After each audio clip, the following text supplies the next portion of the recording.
C'est quelque chose d'irrépressible? Les cures de désintoxication ne fonctionnent pas sur certains individus? Alors, les cures ne fonctionnent pas. Ça, déjà, c'est un fait. Hein. Ah. C'est un échec flagrant. Ça ne marche pas. Mais sur personne? Non, sur personne. C'est-à-dire que, si vous voulez, les mêmes causes produisent les mêmes effets. Donc, la cure, vous allez retirer une personne de son contexte habituel. Si vous prenez l'alcool, qui est une drogue en vente libre qui fait des ravages inouïs, voilà, vous prenez quelqu'un, vous l'isolez, vous le mettez dans un hôpital, dans une clinique. Bien sûr que la personne ne consomme plus de produits dans le meilleur des cas, parce qu'il y a des dealers aux abords de ces espaces. C'est normal, ils vont chercher les clients là où ils se trouvent. Quand bien même la personne ne consomme pas de produits pendant la cure, quand elle retourne à son quotidien, la personne croise un bistrot, et au premier bistrot, elle retourne boire de l'alcool. Mais il y a des gens qui s'en sortent aussi, docteur. Oui, pas grâce aux cures. D'accord, ok. Attention. Parce qu'ils ont la volonté de s'en sortir. Vous me posez une question sur la cure. Donc, si vous voulez, la cure, ça ne marche pas. La volonté, ça ne marche pas non plus. Ce qui fonctionne, c'est une prise en charge adaptée. Et c'est un fait qu'en France, nous sommes très, très loin du compte en matière de santé publique sur la prise en charge de la toxicomanie. D'accord. Et la cocaïne est une drogue particulière, avec une accoutumance particulière?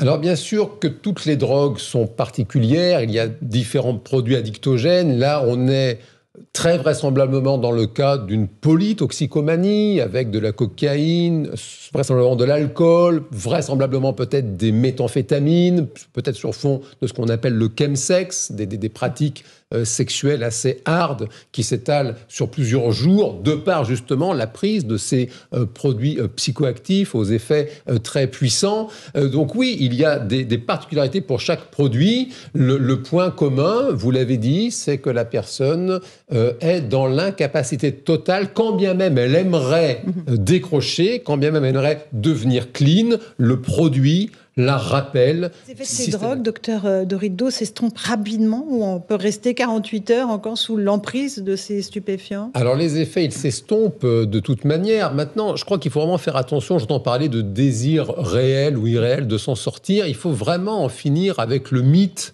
du quand on veut, on peut. C'est précisément le monde de la dépendance aux drogues et aux substances.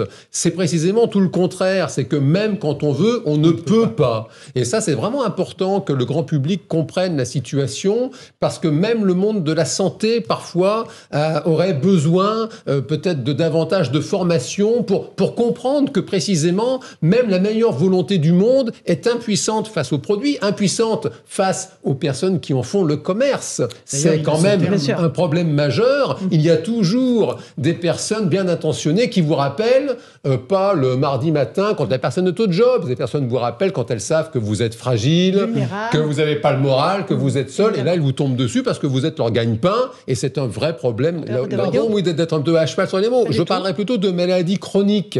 Ce n'est pas incurable. C'est important de le rappeler. Tout le monde peut s'en sortir avec une prise en charge adaptée. En revanche, oui, ça devient une maladie chronique. C'est-à-dire que la personne, les alcooliques anonymes le disent, un verre c'est trop, 1000 verres c'est pas assez. Elle doit accepter qu'elle a cette maladie chronique, mais elle peut vivre normalement et être heureuse, même sans produit. C'est d'ailleurs, le bonheur ne passe que par une acceptation. De toute façon, oui, un rapport à la réalité qui devient extrêmement ténu.